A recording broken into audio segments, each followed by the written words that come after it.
Bienvenidos a la clase número 3 de la materia electrónica de los sistemas de adquisición, procesamiento y control industrial 2 de la carrera de Ingeniería Electrónica en la Universidad Simón Bolívar.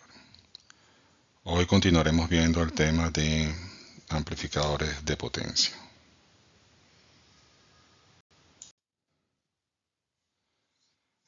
Los temas que vamos a tratar hoy en esta clase son los siguientes. Vamos a ver el amplificador clase AB hecho con transistores BJT.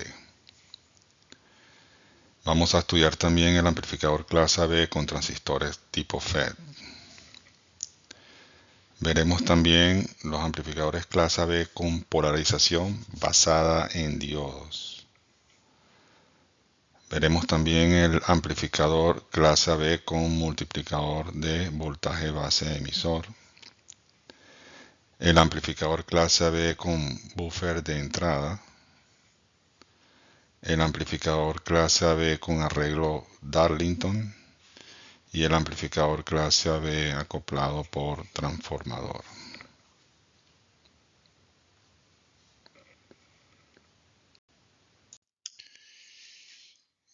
En la gráfica pueden ver el dibujo de la configuración clase AB con transistores BJT.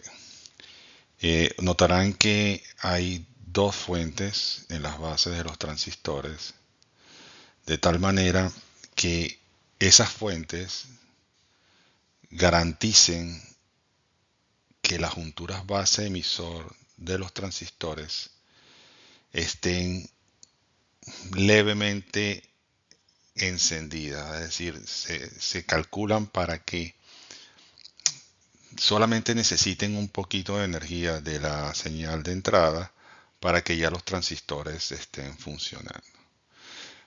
Técnicamente, los transistores van a estar casi operativos, están en el umbral entre corte y activo, la región de corte y la región activa. Y bueno, obviamente eso como que cubre el espacio que deja tener que encenderlos de 0 a el voltaje de 0,7 voltios. Y esa es la idea general de esta configuración, ¿verdad? Recuerden que siempre hay que evitar, por razones de eficiencia, gastar energía en cosas que no tengan que ver directamente con la amplificación en sí misma. Si analizamos el circuito, bueno, primero determinamos la expresión de las corrientes de colector del transistor tipo NPN y el transistor tipo PNP. Vemos que el voltaje de salida se puede expresar como el voltaje de entrada sumado con el valor medio V sub BB que le corresponde a cada transistor, porque es la mitad, menos lo que cae en la juntura correspondiente, la juntura base emisor correspondiente. En este caso está expresado en función de el transistor NPN. Vemos que la corriente de colector de ese transistor es la suma de la corriente de la carga más la corriente de colector del transistor PNP. V sub BB obviamente es la suma de los dos voltajes base emisor, porque pues están en paralelo. Desarrollamos las expresiones de las corrientes, ¿verdad? En función del voltaje térmico y de la corriente inversa de saturación. Y tenemos que la multiplicación de las corrientes de colector del NPN y el PNP pues va a ser igual a la corriente de polarización al cuadrado, ¿no?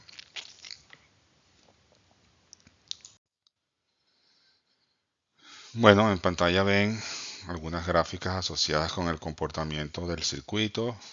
La gráfica A es la función de transferencia, ¿verdad? Con sus niveles de saturación correspondientes. Saturación se entiende que los niveles hasta los cuales no puede haber más, a partir de los cuales no puede haber más ganancia, tiene una pendiente 1, por lo tanto básicamente no es ganancia como tal. En el B vemos la señal de entrada en el dominio del tiempo, que es una señal senoidal. En la C vemos la señal en los colectores, tanto el transistor NPN como el transistor PNP, que se complementan, ¿verdad? Cuando uno está encendido, el otro está apagado, etcétera. Y hay un pequeño desplazamiento, como un offset de la señal, que es debido a la prepolarización. O sea, no parte de cero, sino que tiene una polarización, una pequeña polarización asociada. Y la parte D básicamente sería la corriente en la carga en el dominio del tiempo. Debido a lo anterior, pues nos observamos que la función de transferencia al amplificador tiene una ganancia de voltaje básicamente 1, porque su misión no es amplificar. Ya eso lo hizo una etapa previa o varias etapas previas. Por lo tanto, lo que se busca es tener mayor capacidad de corriente. Debido a la polarización de los transistores, estos conducen corriente un poquito más de 180 grados, pero que es lo que ese offset que ustedes ven allí es lo que le da esa facultad. Esos transistores deben disipar más potencia que los de clase B, porque estén prepolarizados. Entonces, por supuesto que al estar prepolarizados consumen potencia, un poco más, pero consumen. Por lo tanto, obviamente el castigo va a ser en la eficiencia, ¿verdad? Porque la eficiencia va a ser ligeramente menor que la ideal, debido a esa prepolarización que tiene. Y bueno, lo que se busca, el objetivo sigue siendo eliminar la distorsión de cruce por cero. En el caso de los amplificadores clase AB, usando transistores es muy similar al caso de los BJT. En este caso se usan MOSFET de potencia para manejar la carga. Nuevamente, los dos transistores están levemente polarizados. Recuerden que los MOSFET se encienden cuando superan el voltaje BT o el voltaje encendido de ellos, como se conoce. Y bueno, por supuesto, la corriente de drenador se controla básicamente con el manejo del voltaje VGS, que en este caso va a depender netamente de esa prepolarización que le estamos colocando al circuito. Las ecuaciones que rigen esta parte es, bueno, a partir de la observación, ¿no? Y su L va a ser igual a B sub 0 entre RL, netamente. Conocemos ya la expresión de I de Q, básicamente de polarización, que va a ser K veces por el voltaje VGS correspondiente, que en este caso va a ser B sub BB medio, menos el voltaje de encendido del transistor, todo eso elevado al cuadrado, ecuación que ya hemos manejado en cursos anteriores. La B sub I, ¿verdad? Es equivalente a B sub 0 más el voltaje VGS del transistor correspondiente, en este caso el canal N, menos el voltaje B sub BB medio, ¿no? de polarización. Por supuesto, si despejamos, podemos despejar B sub 0 de allí, ¿no? Entonces, obviamente B sub 0 va a ser lo que está a la entrada, ¿verdad? Más lo que le coloca el voltaje B sub BB medio, menos lo que cae en la juntura con puerta surtidor del transistor.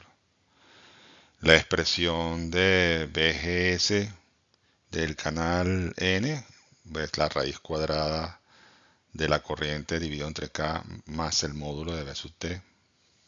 Recuerden que dependiendo del tipo de transistor, pues ese valor es negativo o positivo. Igualmente, podemos expresar que el voltaje SG del transistor canal P es igual a B sub BB menos B sub BGS del canal tipo N.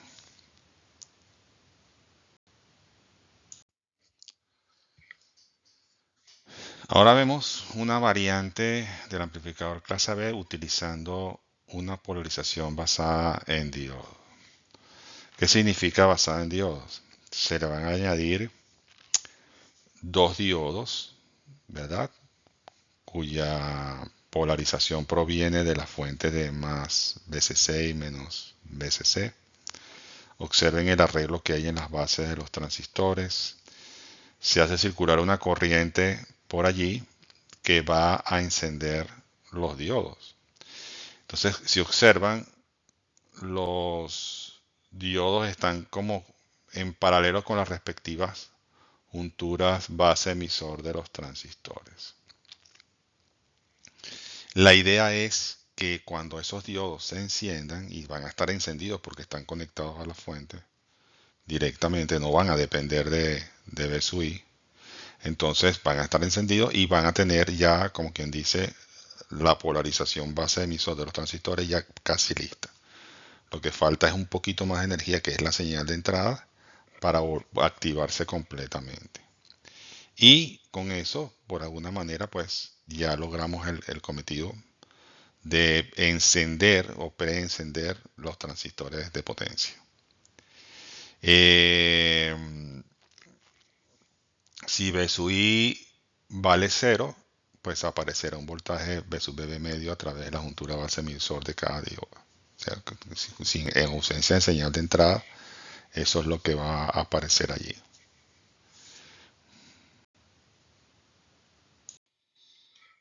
Uno de los problemas asociados con estas configuraciones es que se puede producir una condición de embalamiento térmico o deriva térmica. Sucede porque como los transistores van a disipar potencia, pues ellos se calientan. Y cuando los transistores se calientan, su corriente aumenta.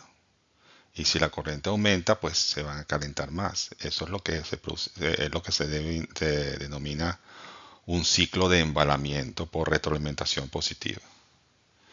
Entonces, efectivamente, pues, si no se toman ciertas medidas, los transistores se van a quemar. Entonces, una de ellas es colocar los diodos de tal manera que cuando la temperatura del transistor aumente, producto de que su corriente aumenta, el valor de la voltaje base emisor disminuya proporcionalmente ajustando el valor de la corriente, ¿verdad? Es como hacer retroalimentación negativa de alguna manera, ¿no?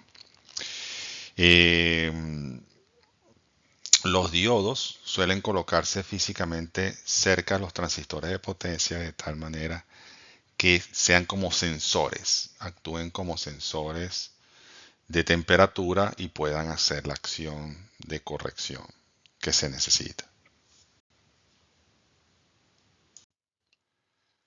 Las ecuaciones asociadas con esta parte del circuito, pues obviamente el voltaje de salida va a ser el voltaje de entrada más lo que aporta la prepolarización medio, porque es solamente la mitad del circuito porque está asociado a uno solo de los transistores, menos el voltaje base emisor, en este caso se referencia al transistor NPN. La corriente por el transistor NPN va a ser igual a la corriente por el transistor PNP más la corriente de salida.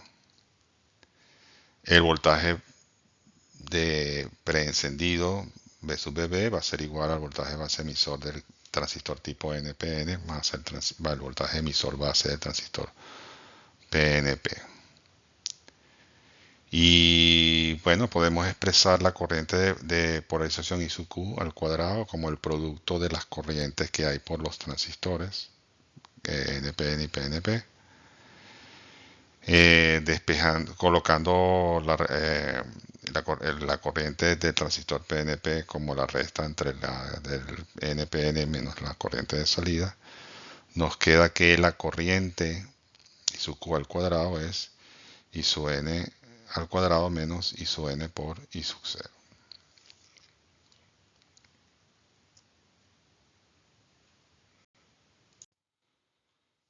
Para determinar la eficiencia del circuito, se busca cuáles son los voltajes, el voltaje máximo, ¿verdad? Y la corriente máxima presentes en el circuito. El voltaje máximo va a ser igual a VCC menos el voltaje colector emisor de saturación. Recuerden que siempre es una limitante. Y la corriente máxima va a ser igual al voltaje máximo dividido entre la carga. Eso tiene que ver con la potencia. Entonces la potencia suministrada por la fuente, la potencia de entrada, va a ser básicamente igual a 2 veces I sub P por VCC entre pi más lo que deriva de la polarización, que es I sub CQ por V sub CC. La potencia máxima entregada por la carga o disipada en la carga va a ser igual a I sub P máximo por V sub P máximo dividido entre 2 y por lo tanto la eficiencia máxima, porque realmente sabemos que la eficiencia no va a ser constante, ¿no? Entonces la eficiencia máxima esperada en esta configuración va a ser P sub L máximo entre P sub S, es decir, la potencia entregada a la carga máxima entre la potencia que entrega la fuente. La disipación de potencia de cada transistor sería P sub C, que va a ser igual a la potencia de entrada menos la potencia de la carga dividido entre 2. Los valores de R1 y R2 para poder garantizar que la polarización de los transistores sea la adecuada. Eh, se calcula en base a las ecuaciones que se pueden colocar en la base. La corriente por la resistencia va a ser igual a la corriente que pasa por el diodo más la corriente de colector del canal del transistor NPN dividido entre 1 más beta. Por lo tanto, podemos, como una especie de fórmulas de diseño, decir que R1 y R2, que son iguales, por simetría, básicamente, ¿no? Va a ser igual a la diferencia de voltaje de VCC menos lo que cae en el diodo 1 en este caso. La referencia puede ser también para el diodo 2, entre la corriente del diodo 1 mínima más la corriente I sub Q más I sub 0 máxima. Todo eso multiplicado por 1 más beta. Acuérdense que cuando uno va a determinar estas corrientes, las corrientes varían, ¿verdad? Entonces siempre hay que buscar los casos extremos. Hay que garantizar que los diodos estén encendidos y que la corriente que vamos a entregar a la salida sea la máxima posible. De tal manera que cuando la carga pida mucha corriente, asegurar que los diodos estén encendidos, porque si la corriente por la carga jala mucho y va a tumbar eso y van a apagar los diodos y por lo tanto el efecto de reducir la distorsión de cruces por cero va a perderse.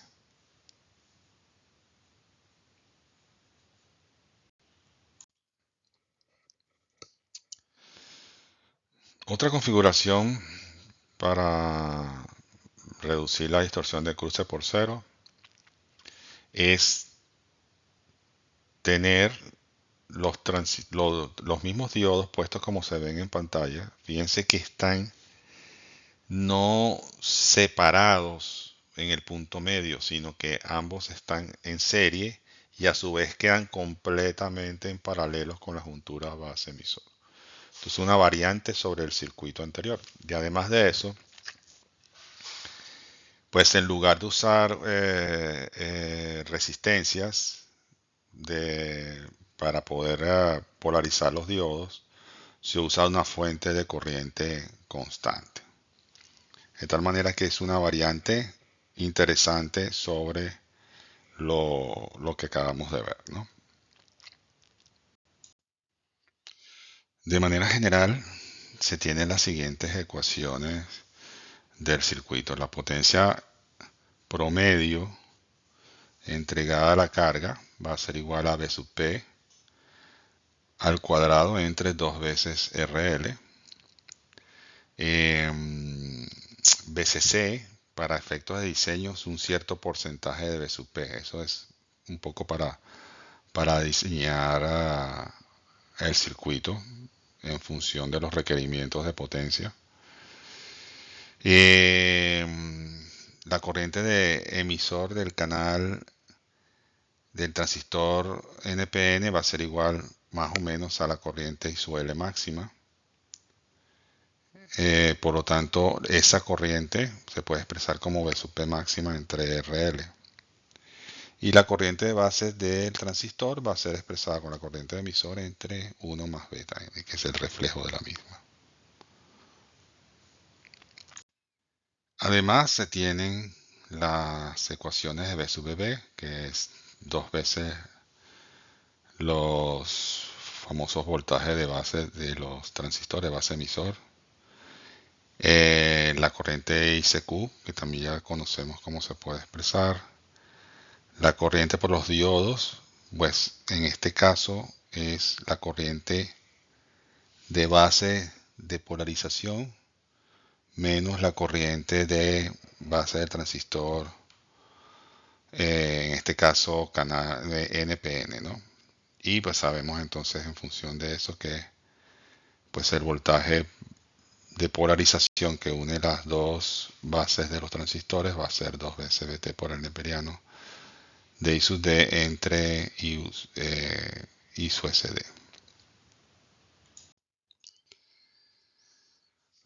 Una configuración bastante común en estos amplificadores es lo que se llama el multiplicador de voltaje base emisor.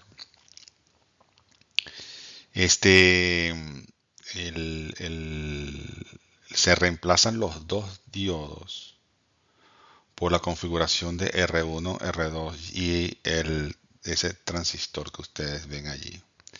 De tal manera que la misión de esta partecita del circuito es lograr ajustar el valor base emisor necesario para los transistores de salida de manera, no, de manera que podamos adaptarlo a las necesidades de esos transistores y no estar limitado por los diodos.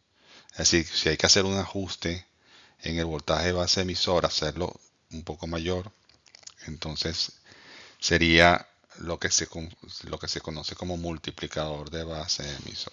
Es decir, ese base emisor que está ahí, en lugar de ser 2 veces los voltajes de base de los transistores, puede ser un poco más grande para efectos de requerimiento de los transistores, porque recuerden que los transistores de potencia, como vimos en las clases previas, tienen unas características muy particulares para poder comportarse y manejar la potencia requerida.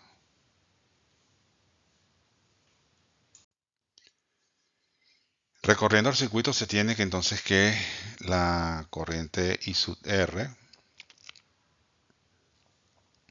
es igual al voltaje base emisor 1 entre R2, ¿verdad? Que el voltaje V sub B es la corriente I sub R multiplicada por la suma de R1 más R2.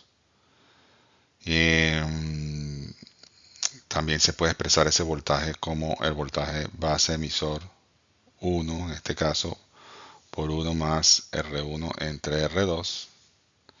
Y el voltaje base emisor 1 sabemos que se puede expresar, pues por supuesto, como Vt por el neperiano de I sub C1 entre I sub S1, la corriente de saturación inversa. En pantalla vemos lo que sería la configuración clase AB con buffer de entrada. El buffer como tal, que es el arreglo de las resistencias R1 y R2 y los dos transistores adicionales, lo que pretende es tener una etapa previa de amplificación de corriente. Es decir, a lo que llega por la entrada se hace una amplificación de corriente que a su vez se pasa hacia los transistores de potencia que están a la salida. Entonces eso me da mejores posibilidades de ganancia de corriente de salida y por supuesto de mayor potencia y mayor eficiencia, en teoría, ¿no? Entonces vemos que es un arreglo formado por dos resistencias R1 y R2 en serie con dos transistores que son complementarios a los que están a la salida. Cuando uno es PNP, el otro es NPN, y cuando uno es NPN, el otro es PNP. Además se insertan dos resistencias adicionales hacia la salida, ¿verdad?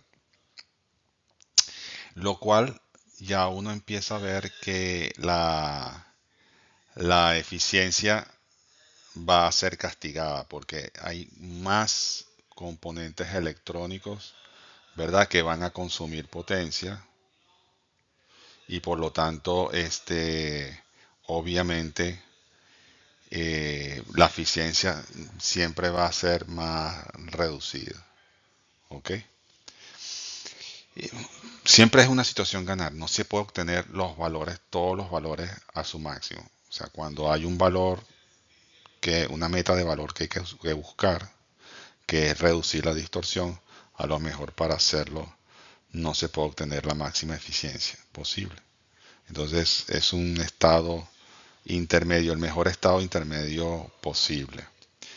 Eh, las ecuaciones asociadas a esto serían la corriente de entrada, la diferencia entre las corrientes de base 2 y la corriente de base 1. La corriente de base 1 pues es el voltaje máximo de polarización positivo, que es el B+, más B sub I más el voltaje emisor base, dividido entre la corriente 1 más beta por R1. Y la corriente de base 2 sería voltaje de entrada menos el voltaje de base emisor, menos la voltaje de polarización negativo, entre 1 más beta por R2. La ganancia de corriente de esa etapa de potencia, que es el buffer, se puede expresar como I sub I igual a las expresiones de las corrientes que acabamos de determinar. Si agrupamos términos, nos queda que I sub I es 2 veces B sub I entre 1 más beta por R, la R respectiva. I sub 0, que es B sub 0 entre RL, y eso se puede aproximar a B sub I entre RL, porque son básicamente iguales. Y la ganancia de corriente de la etapa del buffer va a ser I sub 0 entre I sub I, que va a ser beta más 1 por R entre 2 veces RL. Esa es la ganancia de corriente del buffer. Es muy común eh, para mejorar la ganancia de corriente en los transistores PNP que se hagan arreglos de transistores para obtener una mayor beta. En este caso, si ustedes ven que hay una configuración original complementaria, que es la Darlington complementaria, estos transistores PNP y NPN se pueden ver como si se fusionaran en uno con un transistor tipo PNP, pero con una super beta. Observen que la beta de este transistor es la multiplicación de la beta de los otros dos transistores. Entonces se ve como si fuese una super beta. Y eso hace que la ganancia de corriente que se pretende con la configuración tipo buffer mejore, sobre todo a nivel de circuitos integrados. Precisamente porque el proceso de fabricación de los circuitos integrados hace que los transistores PNP tengan una beta baja, se combinan, como se les mostré, para poderla mejorar y obtener esa beta multiplicada del tipo NPN con el tipo PNP.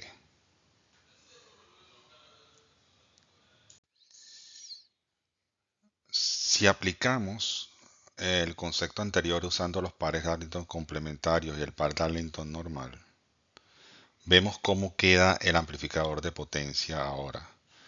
Q1 y Q2 van a ser un par Darlington de potencia, ¿verdad? Y abajo tendremos Q3 y Q4 que son complementarios, que es el par Darlington modificado aplicado a Q5. De tal manera entonces que se van introduciendo pequeñas variaciones en los circuitos para mejorar su respuesta. Observen que del lado de la base pues está la fuente más VCC, la fuente de polarización positiva, la fuente de corriente de energización de los diodos de 1, de 2 y de 3 que están en paralelos con las distintas junturas base emisor de los transistores para tenerlos preencendidos, y está el transistor de entrada donde se conecta la señal de entrada y la fuente de polarización negativa. Todo esto buscando mejorar las características de manejo de potencia del amplificador. Esto es una etapa, recuerden que esta etapa es la última de un amplificador, ya sea discreto o integrado, es la última. Ya previamente la señal fue amplificada, fue compensada, fue realimentada, todo lo que ustedes quieran, y lo que llega aquí pretende ser incrementado en potencia. Ese es el objetivo. Con la mayor eficiencia posible y con la menor distorsión posible. Entonces, por eso estas pequeñas variantes que en algunos casos están orientadas típicamente a amplificadores integrados, porque los amplificadores discretos no se usan de esa manera porque requieren para su construcción una construcción que termina quizás castigando mucho la eficiencia. Fíjense que mientras más componentes coloquemos, más energía que hay que gastar en ellos, y por lo tanto de lo que se determinaba pasar hacia la salida, tengo que restarle lo que consumen ellos en sí mismos, ¿no? Podemos decir también que los transistores Q1 y Q2 se encargan de alimentar con corriente a la carga RL, ¿verdad? En el semiciclo positivo de BI, ¿no? Y los transistores Q3, Q4 y Q5 pues drenan corriente de la carga RL en el semiciclo negativo de B sub 6. O sea que la corriente va en un sentido en el positivo y en un sentido contrario en el negativo. Esa es la manera como se puede visualizar esta parte. En pantalla vemos un amplificador clase AB con acople por transformador, similar a lo que vimos con los amplificadores clase B. Vemos que hay una etapa de entrada acoplada a la etapa de salida con un transformador TX1, y vemos que la carga está acoplada a la etapa de potencia con el transformador TX2. De lo que se ve, podemos observar que las resistencias R1 y R2 se utilizan como polarización para los transistores de potencia,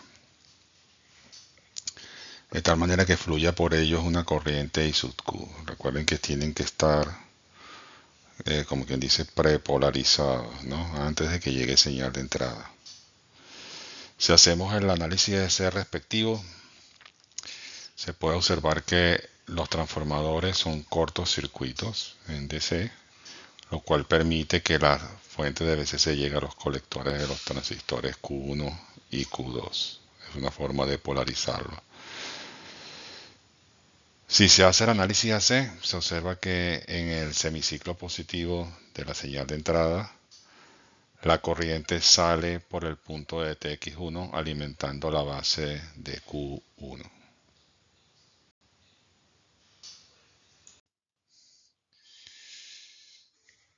La señal de entrada del amplificador sale hacia la carga o va hacia la carga a través del colector de Q1 y luego por el transformador TX2. Se observa que el semiciclo positivo de BS, la corriente sale por el otro punto de TX1 alimentando la base de Q2. Y la señal va hacia la carga a través del colector de Q2 y luego por el transformador TX2. Finalmente, vemos ahora el amplificador clase AB acoplado por transformador con retroalimentación serie paralelo. ¿Qué vemos acá? Bueno, tres etapas. La etapa de amplificador previa, donde hay ganancia, ¿verdad? Lo que ocurre en el circuito. Luego viene una etapa de seguidor de emisor, que básicamente es un colector común sin ganancia. Y luego finalmente la etapa de salida que ya habíamos estudiado previamente. En la primera etapa tenemos ganancia porque es un emisor común, hay ganancia en esa etapa, que es la que se supone que uno ha diseñado previamente, antes de poner la etapa de potencia. Luego, para acoplar eso al transformador, al primer transformador, al transformador de entrada, usamos un seguidor de emisor, un colector común para no tener más ganancia, no cambiar las reglas de juego. Entonces, pasamos por allí, se la entregamos a la etapa de salida, que ya habíamos estudiado en el caso del amplificador con una sola fuente de polarización, ¿verdad? Y luego ahí hacemos el acople inductivo con la resistencia de carga. Observemos que es una realimentación serie paralelo, o sea, serie a la entrada, paralelo a la salida. Si vamos de la salida hacia la entrada, observamos que la RF, que es la resistencia de realimentación, está conectado en paralelo con el voltaje de salida. Y la RF a la entrada no coincide con el voltaje de entrada, sino está colocada en una de las resistencias que está en la etapa de amplificación. Entonces, eso es lo que se persigue con esta configuración. ¿Qué se persigue aquí? Bueno, que los efectos de no linealidad que pueden traer los componentes, en este caso los transistores, y la distorsión producida por la manera como se energizan, pueden ser minimizados, quizás eliminados usando la realimentación serie paralelo. Eso le hace que le dé características importantes al amplificador como tal, que es una baja impedancia de entrada y una alta impedancia de salida para poderlo acoplar con otras cosas. Podemos decir que la ganancia a lazo cerrado es igual a 1 entre la resistencia de emisor dividido entre la resistencia de emisor más RF. Por lo tanto, eso se puede expresar como que esa ganancia a lazo cerrado es igual a 1 más RF entre RE, que básicamente equivale a la beta, beta como vimos en materias previas, que es lo que se llama la retroalimentación. Beta, no beta del transistor, sino la beta que tiene que ver con la cantidad de retroalimentación que estás colocando. Nos vemos en la próxima clase.